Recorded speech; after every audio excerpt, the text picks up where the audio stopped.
Thank you for coming back. I am Octavia Harris, and this is a Buyer's Guide, Chapter 8, Main Stages of the Purchase of a Home or Property. The stages to review and evaluate your budget. Many online simulators will allow you to calculate your repayment capacity based on your income, your charges, and your current debt ratio. When using these tools, set yourself a ceiling not to exceed your purchase. Do not forget that either the work to be done at home, if any, the cost to move. The cost to move can often be forgotten. Next, you want to find your property, right? To find your property, you have choices. Browse advertising sites, or if you're in the Triad area, you can contact me to help you save time and find the home you love. I am Octavia Harris. My personal phone number is 336-687-6908. My hours of operation are between 8 a.m. and 8 p.m. My email address is octaviainspires@gmail.com. My website is octaviainspiresdreams.com. You can also go to page 46 and download my app and click all of these links. You can follow me on Facebook on page 46 as well, and on Instagram. And you can also book your free consultation with me by clicking the link on that page. Picking a real estate agent can offer you a large number of accommodations. Like me, they know the local market well, and they can accurately assess the price. Moderating the exaggerated claims of sellers can be something that you really need your real estate agent to do for you to make sure that people are not trying to oversell you on a home. Finally, professionals, they check the property placed on the market. They find matches specifically and especially for you. Checks that property title and helps with your home purchase during and after. Your realtor can also advise you on finding financing for your property. Remember, the next step is to put in that purchase offer and begin negotiations. And before you put in that offer, I recommend asking your agent for a sample of the offer to purchase and the contract documents so that you can get an understanding of the terms and conditions that you both are going to be agreeing upon. Your real estate agent will be responsible for handling negotiations and will ensure that you are getting the greatest value. Negotiating a deal can sometimes take several days or even longer until all parties are in agreement. So I advise exercising tremendous patience during this time. Be polite and courteous to your agent, the seller's agent, and the sellers. And remember that your agent has your best interest at heart. Once you are under the contract, here are the next steps. You call your real estate agent, and you may want to post on Facebook and call friends, but you need to solidify this first. Get your earnest money and your due diligence money to your realtor ASAP. Get your earnest money and your due diligence money to your real estate agent ASAP. This is the moment, the first moment when you are going to move money and take that money to apply it to this home. Failure to do this could result in breach of contract, and this will also give you time for inspections.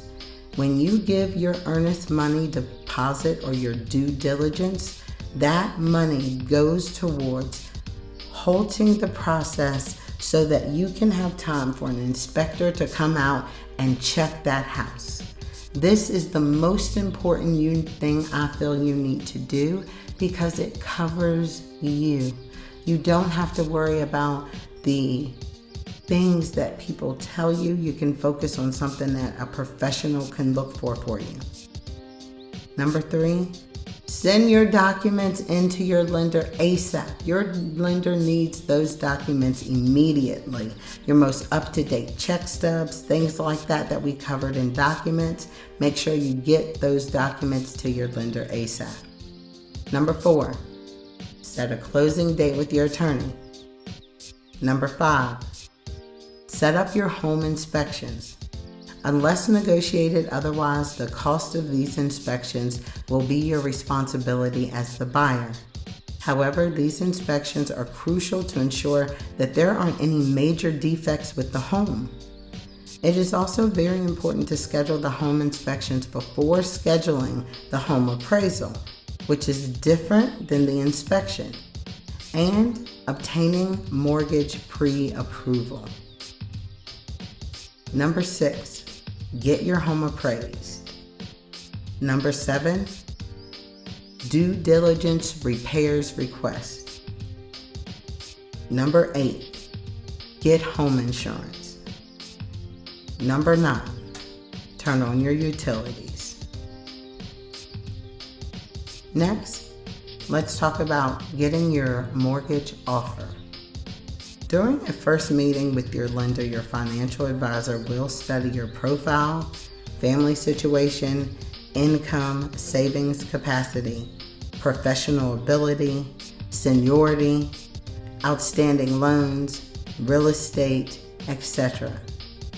Depending on your income, several advantageous loans can be granted to you.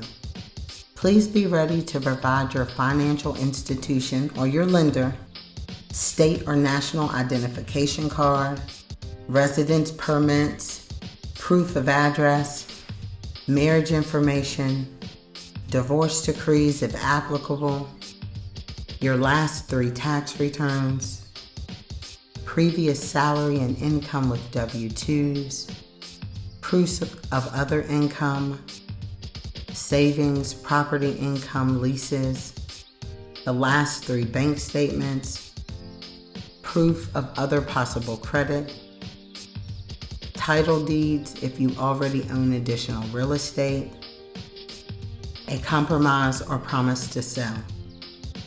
Once the bank has given its agreement in principle, it must still obtain a guarantee agreement, which ensures the payment of the mortgage in the default by the borrower.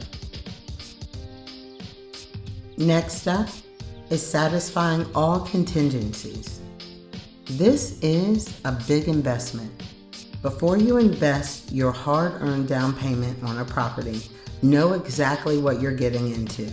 Schedule a home inspection, a pest inspection, and any other reviews of the property that may be necessary. These inspections will be your responsibility during the closing discussions unless otherwise negotiated. Next, secure your title insurance. When you buy a property, the previous owner conveys the title to you as evidence of your legal ownership.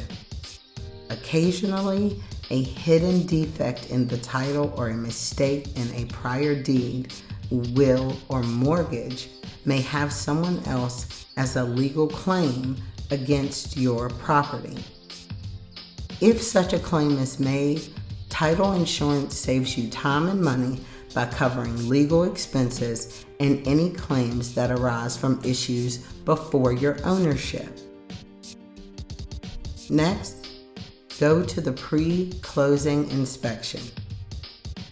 Are you having strong feelings about that island in the kitchen, the windows, or the basketball hoop attached to the garage? Don't skip this step. Walk through the home before your closing to make sure all fixtures are in place, unless otherwise negotiated.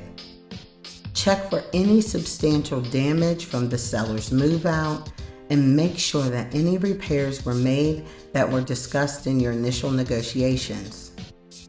If any problems come up during the home inspection that seller agreed to fix, the final walkthrough is your opportunity to ensure that this was repaired adequately. Here is a brief list of some items that should be checked during your final walkthrough. Other items may apply, so make sure to make your own list as well. Turning all the lights on and off. Run all sinks and check for leaks. Run all sinks and check for leaks at the same time. Test all appliances. Check the garage door openers. Open and close all doors and windows. Flush all toilets. Inspect the ceilings, walls, and floors for any signs of damage. Bring a flashlight. Run garbage disposals, dishwashers, and all exhaust fans. Do a radon test. Ask your real estate agent if there are any other recommendations for that area, and make sure to ask for additional advice if need be. Make sure to also bring the people who may have a final say in your home to this inspection as well. Next up in the process, close on your home. So you're here and you did it. Your dream home is all yours. Reach out to your agent for coupons, deals, and assistance with your move. Transfer all your utilities, move in, and get acquainted with the neighborhood.